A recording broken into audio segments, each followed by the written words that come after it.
another episode of Voices of Hult. Oh my God, I feel like I haven't said that in a while, but it hasn't been even a month that we recorded. But I am very used to being in the seat kind of every week, so I love being here. Thank you for joining us in another episode. This is exciting for me. This is very exciting, and I am ready to get started with this. Bharti, will you do us the honor? Well, first, let me introduce my co-host. This is Bharti's second episode. How are you feeling? Hello. I'm feeling super good. I'm so excited for the conversation. Me too. And for our guest. Me too. I really like this, and I love that we're shifting a little from all the professional, boring episodes that we have these days, but we're jumping into something a little bit more of a fun conversation and important. I think it's very important, and it can be fun. So, Bharti, will you do us the honor of introducing our interview today? Of course. So our today's guest is my career advisor at Hult, and she is an advocate of the LGBTQ plus community at Hult. She's an amazing, fresh, bright face I see every day in the staff office every morning. Our guest is Kitt Davis. Oh my Welcome. gosh, thank you. Love the introduction. Hi, I'm so excited. This is my first podcast that I've ever done before. Amazing. Wow. Amazing. So, Love yeah. this. Oh my gosh. Thank you. Yeah, thank you for inviting me. Perfect. Very excited for this conversation today. Thank you for being here, Kitt. So, I was thinking, what can we do to spice things up for Voices of Hult? And what better thing than always getting people from our team to talk a little bit. And I love talking about their Hult experiences and like Hult itself, but I love more when they talk about their personal stuff and personal life and how that has shaped them as professionals, because our audience and ourselves are inquiring into tomorrow's business world and going not only as business owners or people in C-suites, but also to being regular employees that have to go from the bottom up to start as interns. And we know, especially me right now, for example, I'm looking for internships. I'm into that part of the deal. And it is a hard process, and sometimes it can be a little bit overwhelming. So it's good to be exploring all of what it is, the workplace, into various different types of spaces and of gender expression and sexualities. And there's so much more that's included. We can talk about race, politics, so much more, even as a female, as someone that is into male-dominated world, for example, we have a lot of female that are in the finance world, or that know the struggles of being the only girl in the room. And I bet you know the struggles of being the only person in the community in the room, the only transgender, and how has that changed your perspective in life and shaped you as a person. So I'm going to jump in my first question, and I'm going to go on starting. Can you share a little bit about your professional journey and how your identity has shaped your career path? What's the influence that your identity has had in your professional careers? Yeah, so I think I have a very non-traditional career path, or it's at least I've made a lot of pivots in my life. Oh yeah, guys. We know all about it, and I love it. I love hearing kids' stories every time. Yeah, so I'm one of the few people at Hult who, I was pre-med in college. I had the dream of going to medical school. I wanted to be a pediatrician and work with kids.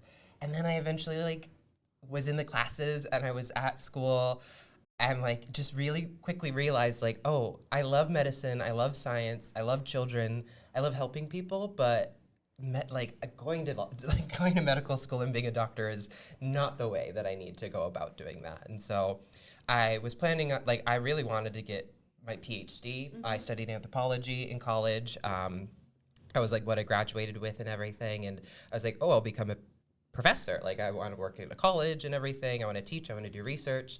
And then I saw the opportunity for Teach for America come up. And so for the first 2 years outside of college, I was out of college. Wow, I'm old now. But yeah, it was first 2 years out of college. I worked. I taught high school chemistry in Chelsea, Massachusetts, at Chelsea High School. So that's what brought me out here to the East Coast. And then I was kooky enough to stick around because everybody judged me for leaving California and our beautiful weather for coming here to Massachusetts. But yeah, I stuck around. I think I was very lost in what to do next. I sort of was like, well, what do I do if it's not education? Like, I know how to teach, like, and I know how to teach chemistry. So like, I don't want to do that anymore. So like, what can I do? And I found Hult. And so I was an academic program manager for the first 6 months that I worked here. And then I had the opportunity to join the careers team. And so now I'm a career development advisor. And you know, I don't think that like young trans women are sitting at home and they're all like, oh my gosh, I would love to be a career advisor someday. But I think what really sold me with like anthropology and everything, I love storytelling. I was a huge theater kid, which like, you know, that's my cross to bear. you know, like I'm a reformed theater kid, I know. We all have our judgments on that. But I love to tell stories. People don't understand that we are the elite. Exactly. Yes. We are yes. the kids. We're not weird. No, not we at are all. just creative minds that found a comfortable space. Yes. And if you judge me for being a theater kid, you have no idea how many opportunities being a theater kid have given me. You know, in the business industry, we were actually interviewing someone the other day for something that is not Voices of Hult. Me and Barthy, and she said, you know, I did theater, and that's why I'm so comfortable on stages. And I'm like, yeah, me too. Yeah. People don't understand how many abilities. Exactly. I think like the improv aspect, like if I'm having a conversation networking with somebody, like I don't know what I'm talking about, or like, you know, I don't know this person. You just keep saying in your head, yes, and. Yes, and. Thank you. Yes. Yeah. Thank you, Ariana Grande. Thank you, improv.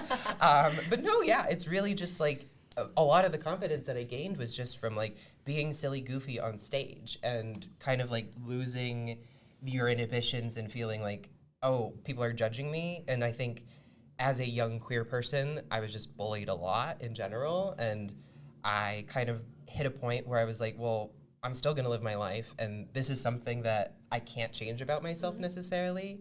So I really took on the persona of like, the really, really smart kid who thought that they were better than everybody else. And so I was a little bit prickly. I was a little cold. I wasn't, you know, this bubbly person that you know now and everything. And that was a lot because I was hiding. I was hurting and I didn't know myself. That's totally okay. I completely think that everybody needs to be excused for them to have a different path. I think there are so many stages in your life where you can actually developed a different personality. Yes. Or you can develop different mindsets. I feel like the Daniela of today, it's very different than the one who was 2 years ago. I keep remembering my mom because when I was like 16 or 14 or 13, on my preteens years, starting my teenagers, my mom kept saying, you think you know everything, but you don't. You're a teenager. You're 14. And when she said that, I kept thinking to myself, I do know everything, but I don't. I didn't, and I don't. Yeah. I still don't. But now I've changed to the mindset. I'm thinking, I don't know everything. And I don't even want to know everything. Exactly. Which is fair. Sometimes I catch myself trying to get to know everything and forcing myself into, oh my God, data analytics. Even though I don't like it, I should pursue that because that's what's into it. And if I'm going to be a successful person, I'm like, wait, slow down. Do what you like. It's fine. But you don't know everything about. Yeah, and I think that brings to, you know, like, who's telling that you should? Like, where is that should coming from? It's coming from ourselves. Yeah. You know, we're setting these very high expectations for ourselves, but if I go outside and I'm, like, I ask Joe Schmo on the street, like, oh, what should I be doing? He's like, I don't even know you. Like, why are you asking me? Like, that's not, like, go ask somebody that you know. And so, it, like, whenever students tell me, like, oh, I should be doing this. I should be, like, going to these networking events. I should be putting my resume out all these times. I'm like, well, where's that should coming from? And it's generally them saying, you know, well, those are my expectations for myself. And now I'm still a perfectionist. It's not going to go away. I am a Virgo. I am a double Virgo. I have a lot of earth sign in my chart. But I just am, you know, I like things a certain way and I have certain expectations for myself, but I think I reached a certain point where I was like, you know what, like, I'm setting these expectations. Nobody else is. Like, I'm saying that I have to do it this way, but at the end of the day, people are still very pleased with my work if I don't hit those like marks that I wanted to meet. And so we're like, we as humans, we are harder on ourselves than other people are. Like, like we are our biggest saboteurs. We are our biggest like critiquers of like ourselves and everything. And just giving yourself grace, allowing yourself to really understand that I'm learning, I'm developing, and who I am now is not going to be who I am in like 5 years or something. Or even months. In 3 months, Exactly. people change. People can be someone completely different. Something can very impactfully change your life. Yes, yeah. And I think we're also like, I don't know if it's the internet or whatever that has like put into our mindsets that there are only two ways you can be someone that's ambitious, or you can be someone that's like super comfortable with being nobody. And that's not true. Those are the two extremist limits of the spectrum, but the spectrum is so much bigger than that. It's okay if you're a perfectionist, it's okay if you're a control freak, but sometimes you gotta let go. And you gotta understand that life is not gonna be exactly how you expect it to be. Things can change totally. Like, there are so many things that could happen that are out of your control, and we should have learned the lesson with the pandemic. But I feel like not even that made us change our mind, and society still puts a little bit on pressure on you have to look for more. And our generation keeps being obsessed with this, what else? What's next? You know, I have a really good job. For example, I have a really good job at this really good company. I love my job, but I want to earn more money. Why do you want to make more money? Because I want to buy a bigger house. Why do you want a bigger house? Because a bigger house gives me more status, and then if I can't pay that loan, I'll be able to buy a bigger car. And I'm like, why do we want to go always big? Yeah, it's so, I don't know, it's like this obsession with wealth. And as somebody who is I am a hardcore reality TV, Real Housewives fan, multiple franchises. It is very interesting, like, watching that program and, like, seeing how, you know, different cities, like, how rich people use their money in those cities. But it's also, like, why is this the priority? You know, like, I think as an anthropologist and sort of, like, studying the evolution of humanity, it's, like, we have reached a level of obsession with wealth that is not for survival anymore. Like, it's not like we don't need this money because, like, we're hungry and, like, we can't feed our children at night. It's, we already have money, and we're just trying to find more. It's like a status. Exactly, yes. And I think, like, that's how it's not supposed to be, because I'm no theater kid, but one thing I can very much relate to is I was stuck on something I really wanted at a very young age. Like, the first 2 years of high school, I wanted to study astronomy, because that was like something that caught my eye, and when I told other people, they were like really like impressed. And after a while, even though I did not like it anymore, I mean, I loved studying it, I didn't know if that's what, if I could like survive being that for the rest of my life. I don't want to be studying the stars and the planets every single day. Like, I want to talk to people. Exactly. But I feel like I still forced myself to be there and continue doing that until it got too late, and I was like, I cannot do this anymore, and I have to find something that I really want to do. And that's because, like, that is like a kind of status that I've like wanted to reach, or that I've conditioned myself to. And even it's the same thing with networking. I feel like it's more fun to do it when you do it naturally. When you go to places you want to go to, when you meet people you genuinely want to get to know, and not just do it because everyone's doing it and I need more connections and I need to leverage them. That's when it becomes like, oh, I should do it. Like, there's no should here. Yeah. I think, like, I don't know. This is I say this a lot to my students, but I always say that, like, your career and finding jobs is a lot like dating. You know, like, your resume, you're putting your best foot forward. You're putting all the good things out there. You're not really, like, putting all your weaknesses. You would never put that on a dating app. You would never like, put exactly. You were never put on a dating app. I'm a control freak. Yeah, like no. No, so like just wouldn't. It's so much like that, and I think, like, you know, like, with me, like, historically, like, I have not been a great dater. Like, I just don't have a lot of experience, and, like, now I'm learning how to date as a woman in Boston, and that is different That is very than like different. dating as a queer male in Los Angeles. And so I'm now like I think I was so anxious about like going on these dates and like hanging out with like straight cis men who I'm not like I just have not hung out with a lot of them. And like now I'm like, oh, this is very easy. It's just like having a conversation. It's getting to know this person just like I would anybody that I'm sort of interacting with on a daily basis.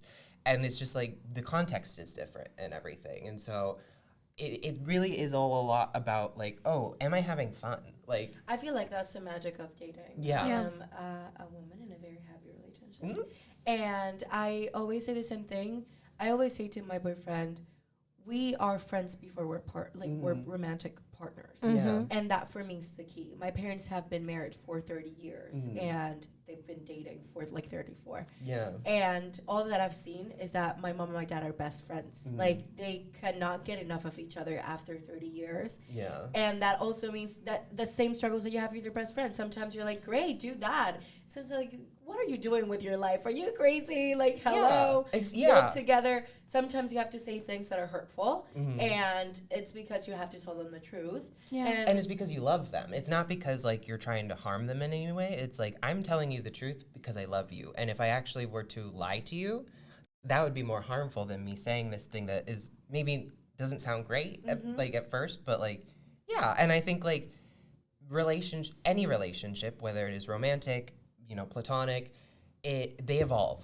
Like you Everything said, like evolves. everything evolves, everything changes, and things can't stay the same. It's hard to maintain status quo, and I think, as humans, we love to have things be very same. We love having labels and everything, but at the end of the day, the world is going to continue changing without us. Yeah. Like it's going to continue existing long after we're all gone, Yeah. and so, how can you just adapt and how can you be flexible, which is very like. It causes a lot of anxiety, that unknown aspect and everything. But when you open yourself up to opportunity and sort of having that vulnerability and having fun with things, that's what makes it enjoyable. Like, when I first started wearing more like women clothes and everything and presenting as female in public, at first I was very anxious. Like my first time going out in like a skirt and like makeup and everything was on Halloween one year, and I just felt so out of place. And I think like, You felt on stage doing a character. I Second. felt like I was in drag. I didn't feel like I was me. I was playing a character, which was hard because I was like,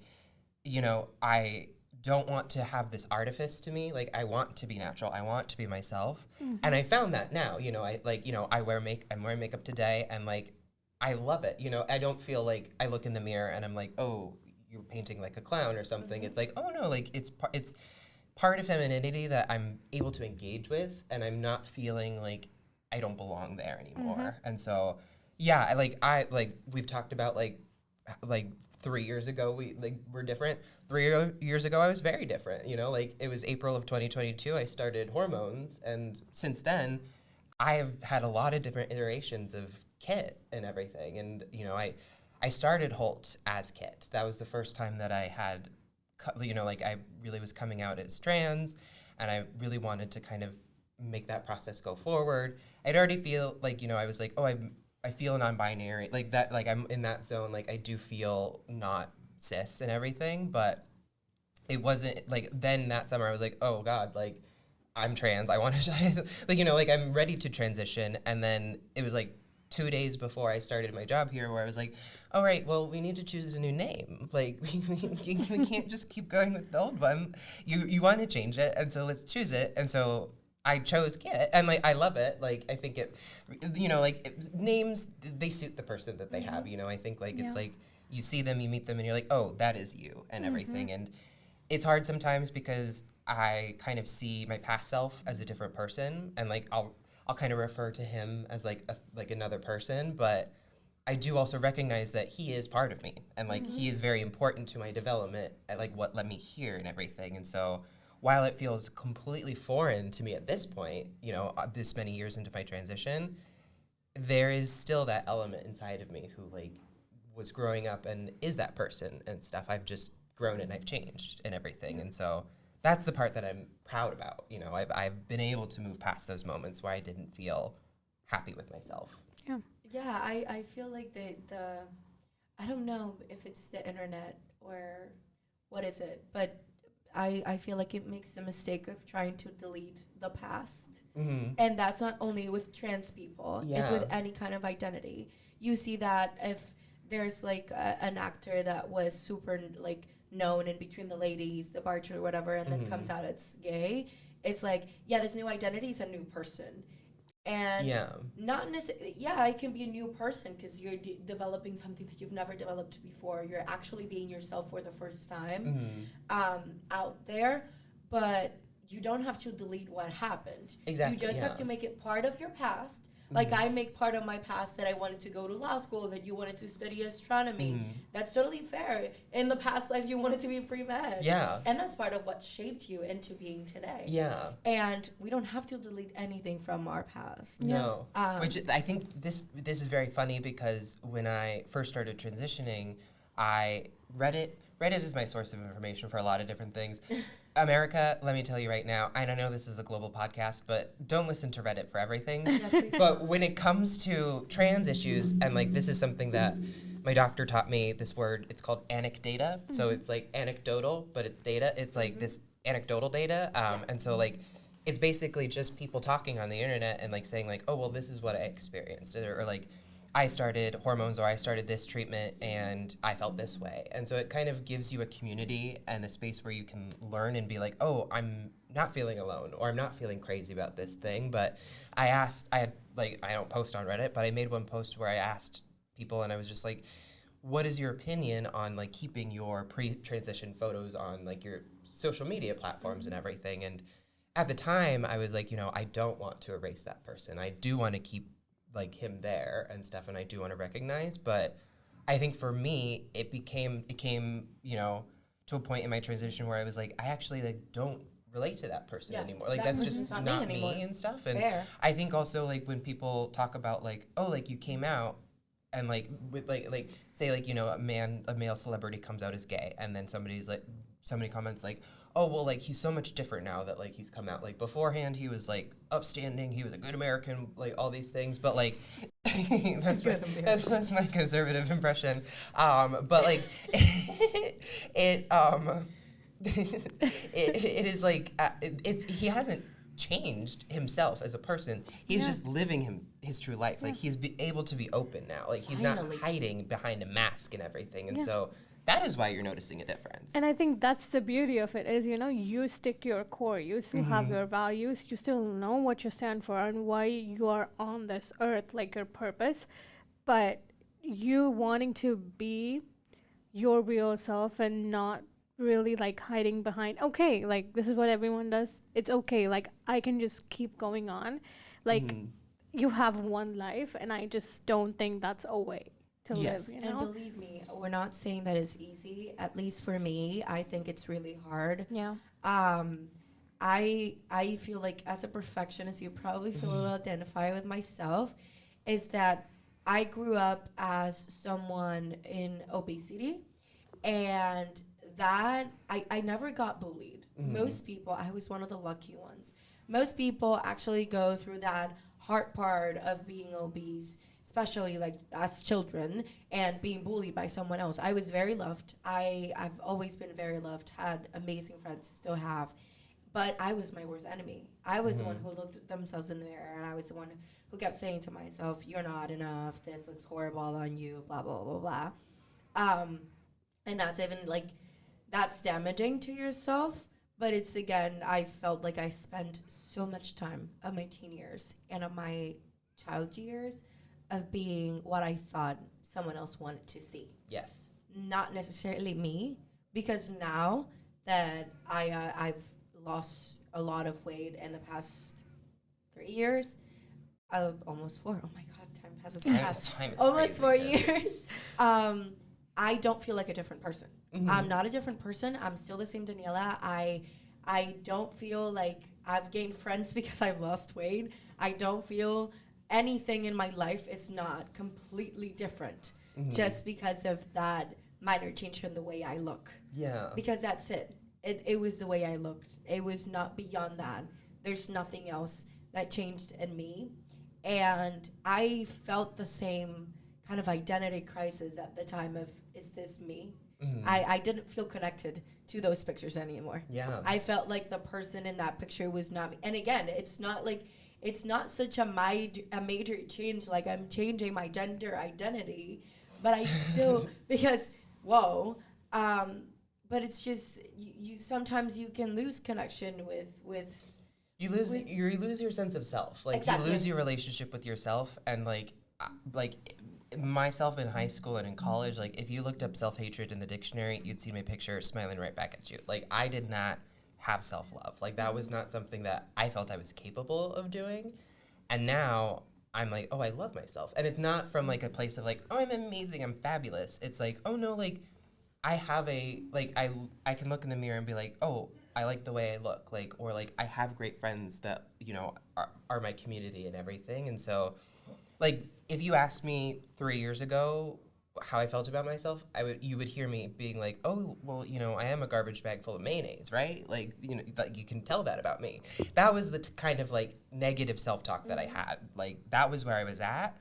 And I started seeing a new therapist a couple of years ago who is trans, they're non-binary, and that helped a lot, just in terms of like, I can ask them a question and connection. be like, yeah. I guess you feel connected. I always say the same thing. It's like, I've only had female therapists, and that's on purpose. Exactly, Like, yeah. It's because for me, talking to things that I experience a day-to-day to a male, even though they can try to understand, it's not the same thing. No, I just feel like you could try to, they are professionals. They're supposed to be able to do that. But for me saying, yeah, I suffered this catcalling and like this is so uncomfortable for me on this type of way, or like it's just yeah, like if you're trying to explain to a man your experience with catcalling, like he doesn't really understand that. And like that is coming from somebody who used to be like a man and everything, and is now like, I walk down the street and like it's hard, like, you know, you can feel the looks. You feel the looks, and it's like, for me, I was like, oh, well, they're looking at me because I'm trans. They're clocked. A diva's been clocked like in 2 seconds, not. and it's not even that. It's like they're just looking at me as a woman, which is like so affirming. Like, it's great. It's great. I mean, like, I love it. See me as a woman, please. But it's also like, I'm now also at the point where it's like, okay, it's old. Like, get over it. Like, I can't, like, sometimes I'll go to the mail and like be like at my mailbox, and people will drive by and like catcall at me. I was like, is that necessary? Like, why did we have to do that? I don't understand the psychology behind that. It's just so different. But I did have a male therapist before my current one, and I was in a moment of desperation. I like needed to see somebody. I was like, please, I need therapy. Like, I just need to talk. And so like this guy, he was the first one who was available. And I was a little bit apprehensive at first, just because I typically just was not super comfortable being open with like cis straight men. And it was a really great learning experience for me, because it allowed me to open myself up and really have conversations that I maybe wasn't used to having with that type of person. But it gave me that practice in that space. But even then, there were still things that I was avoiding, or like I just didn't feel like I could open up about entirely until I had this therapist and everything. And they said, you know, Kitt, like, if we're gonna work together, you need to stop calling yourself a garbage bag full of mayonnaise. Like, I think that's not very productive, and I don't think that's helpful towards you.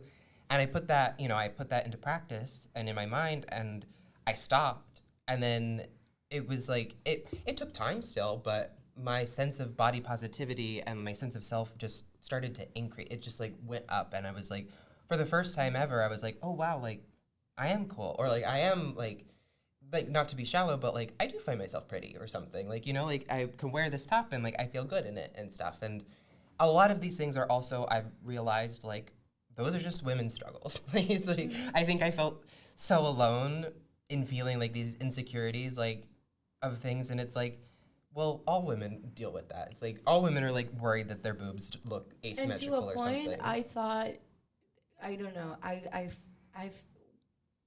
always been surrounded by a lot of guys. I always have like I think the luck of finding cis straight man, like friends, yes, like actual friends that try to understand women. Like that's luck, like literally luck.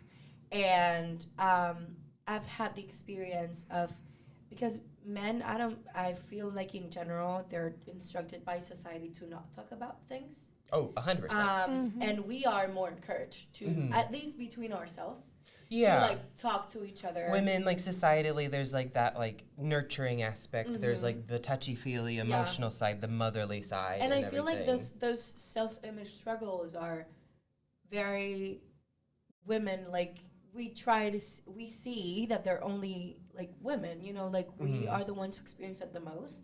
But the most I have deep talks with my guy friends, I realize they also feel these kinds of things. Oh. But they don't even know what it is. Exactly. Like, we have names for it. We have, like, yeah, today I'm not feeling pretty, so I'm going to wear these heels that I know make me feel prettier. Or, or it's fine not to feel pretty because, or I follow this influencer that encouraged you to do this. They don't even have those kind of platforms for certain things. I think it brings up, like, like feeling bad about yourself is not a gendered thing. Like, it's like, maybe it's in different ways, but men experience body dysmorphia. You know, like, I think, like, gym culture is a big thing. And, like, like, I don't know. Very toxic. At least in, like, what I've been reading, like, steroid use is going up a lot because men feel that they need to have, like, these bulky muscles and everything, and just working out naturally, they can't attain that. And so they're like, oh, well, I need to do something to get that and everything. And if they don't, then they feel bad about themselves. And so, like, there's that. Like, hair loss is a big thing. Like, that was, honestly, like, when I was, like, still cosplaying as a boy, that's what I call it, I would always be like, you know, I would rather my hair go completely gray than lose my hair and everything. And, like, I think we tie that so much with gender and with, like, being young or something, or, like, beauty and stuff. And so, like, there are a lot of things in which men are men have insecurities about themselves and everything, and it's just different, and it's also not talked about enough. I think that there's not enough conversation around mental health, or a lot of these, like, again, like, touchy-feely emotional bits that men have been kind of conditioned into society to be like, oh no, you keep that like close to the chest. You don't talk about that. And if you see the mental health podcast, for example, of men are like, you're the strongest one in the room. You're not helping. Do you realize you're not helping? You telling another guy, like, you're the strongest one, you should be the provider. Like, those are not encouraging words at all. You're telling them to keep in a cage all the feelings, and to still treat the girl like the flower that it's easy to break. And hello, like, keep it that. But I was going to ask about, how do you think, not only as someone who represents himself as transgender or a woman, but just as a person in general, how do you feel that transitioning into self-love, into caring more about yourself, into taking care of your mental health and your physical health, and has shaped your, like, the different styles or spaces that you've worked in? How do you think that has affected possibly or negatively to different managing styles, etc.?